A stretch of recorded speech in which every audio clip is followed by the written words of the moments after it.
जब तू बाप कह के रोटी देती थी, खुदा की कसम इसे चटनी में मुर्गों के मजे आते थे, क्योंकि बेटी का प्यार मौजूद था खाने में। उस बाप को छोड़ के न जाना, उस बाप को छोड़ के न जाना। मैं जानता हूं कितने बूढ़े बाप ऐसे, अल्लाह का शुक्र है हमारे तो मौज आ रहे हैं, हमें क्या पता किधर से सूरज निकला किधर छुप रहा है। ऐसे भी गरीब हैं यार, जब बेटियां पैदा हो जाती हैं तो घी खाना छोड़ देते, दूध पीना छोड़ देते। बीवियां कहती हैं सरताज बोरी ढोता है, दूध तो पी लिया कर, घी तो खा लिया कर, कमजोर हो जाएगा। उस वक्त में मालूम है बाप क्या कहता है, कहता तुझे नहीं पता मेरे घर में बेटी आ गई है, अब दूध घी की जरूरत नहीं, जिस दिन इसे इज्जत से रुखसत कर दूंगा उस दिन मैं सबसे बड़ा पहलवान बन जाऊंगा। इस दिन के लिए बाप दूध घी छोड़ देता है बेटियों के लिए, और बेटियां बाप छोड़ दें किसी ऐसे के लिए जिसने गाय का मूत पिया हो, जिसका दिल दिमाग जबान सब ना पाक हो। चल बाप काट लेगा जैसे कटेगी, तू किस मुंह से आएगी कब्र में। तुझे अपने रिश्ते मालूम नहीं रब से कितने थे, भूल गई तू। अगर भूल गई है तो सुन, मर्द को कफन में 3 कपड़े दिए गए, लेकिन जब कनीज़े फातिमा की बारी आई रब ने कहा 3 नहीं इसे 5 कपड़े देने हैं, इसे 5 कपड़े देने हैं। मालिक क्यों? का मेरे पास आ रही है, नंगे सर नहीं आनी चाहिए, इसको अलग से ओढ़नी और उड़ा दी जाए। या अल्लाह, जब ये बाजार में थी दुपट्टा नहीं ओढ़ा, शादी में थी सर पे दुपट्टा नहीं था, घर वाले कहते थे चादर रख ले, मौलवी चीखते थे दुपट्टा उड़ाओ, तो घर वाले कहते थे पर्दा दिल का है बालों का नहीं। आज 5 कपड़े किस लिए? रब कहता है भले ये बेगैरत हो सकती है लेकिन इसका रब तो गैरतों वाला है, इसका रब इज्जतों वाला है। मैं नहीं चाहता जब ये मेरे पास आए नंगे सर को, इस शान से आए, इसकी नजरों में हया होनी चाहिए और इसके सर पे फातिमा ज़हरा का दुपट्टा होना। तेरे रब ने तुझे इतनी इज्जतें दी, तो उसे छोड़ के चली गई, उस रब से रिश्ते तोड़ दिए, और तू क्या थी? कसम से तुझे तो जीने का भी हक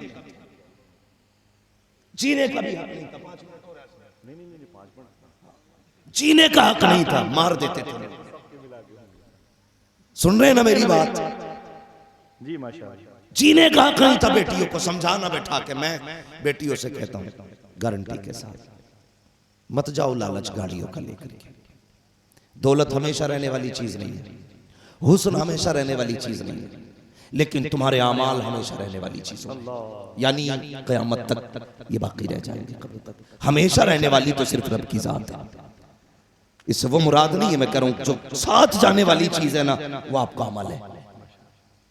आपने जिंदगी कैसे गुजारी है ये जरूरी है। ये जरूरी नहीं कितनी बिल्डिंगें बनाई, कितने घर बनाए, कितने आपने मकान बनाए, ना, ये जरूरी है आपने अमल कितना बेहतर किया है। कोशिश ये करना मेरी बेटी, अपने बाप से कह देना अब्बा जरूरी नहीं है फॉर्चूनर वाला हो, मर्सिडीज वाला हो, बहुत जरूरी नहीं है BMW वाला हो, ऐसा दामाद ढूंढ के लाना जो कुरान वाला हो, जो मसलक के आला हजरत वाला हो। अब्बा ऐसी जगह न डालना जहां दुनिया भी खराब हो जाए आखिरत भी खराब हो जाए। बेटियों का बड़ा गहरा रिश्ता है, मुझे डर लग रहा है कहीं बेटियां फिर से मारी न जाने लगे।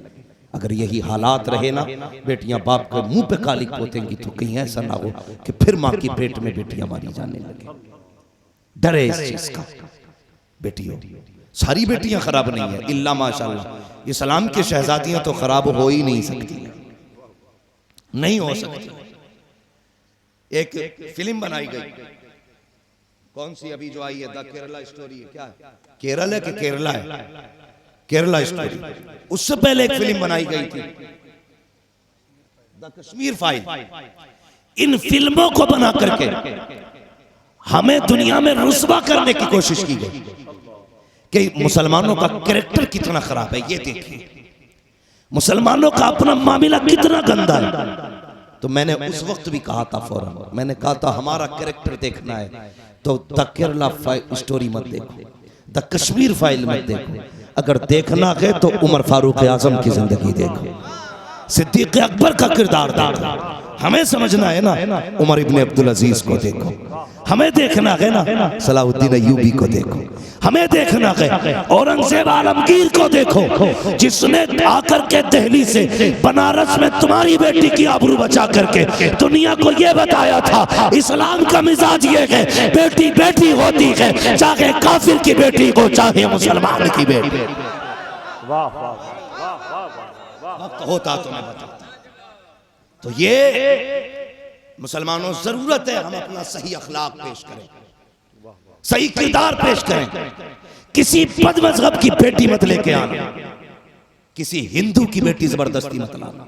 इसलिए तू पाक है, खुदा ने तेरे लिए पाक चीजें बनाई, तू कैसे गंदगी में गिर सकता है। एक साहब हमारे मिंबर से बैठ के कहते हैं क्या हुआ अगर वो लेके जा रहे हैं तो हमारे भी तो लेके आ रहे हैं, शर्म नहीं आती?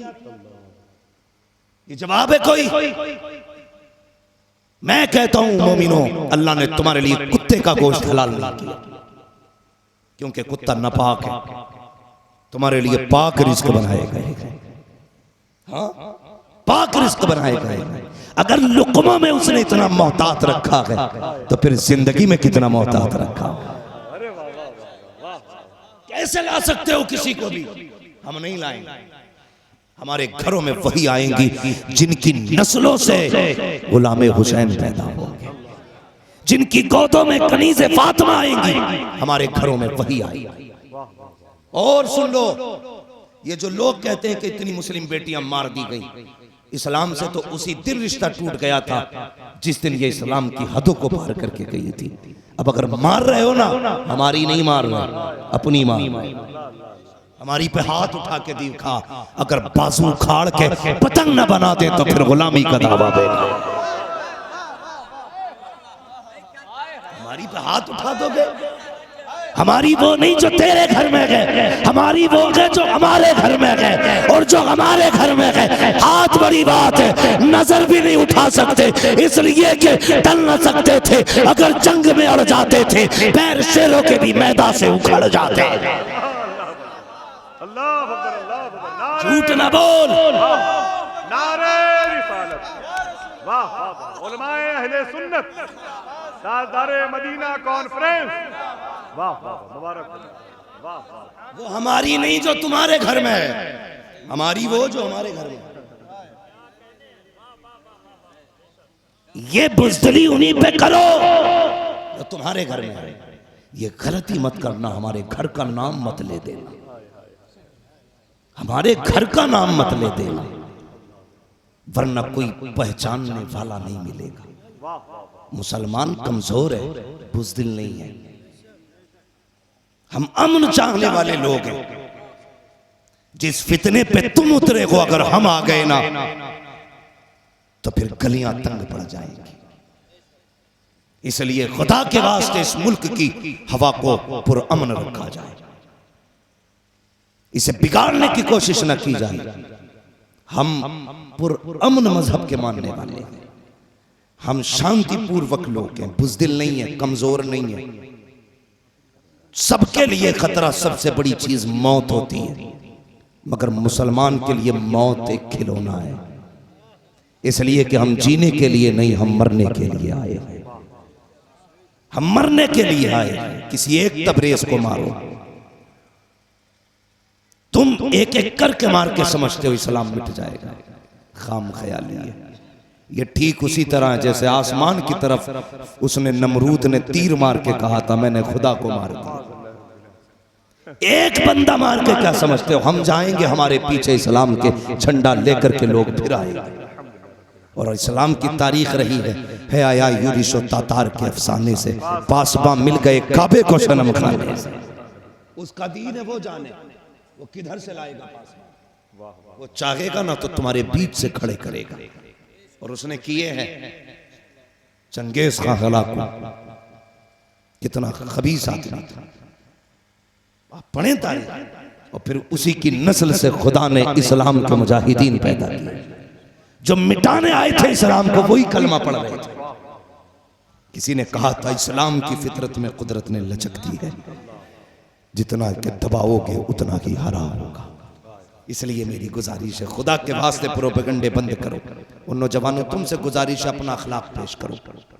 मैं अक्सर कहता हूं माजरत के साथ, हमारी नमाज देख के भले कोई मुसलमान ना हो, हमारा रोजा देख के भले कोई मुसलमान ना हो, हमारा हज देख के भले कोई मुसलमान ना हो, हमारी ज़कात से भले कोई मुसलमान ना हो, लेकिन हमारा अखलाक देख के लोग मुसलमान हो जाएंगे।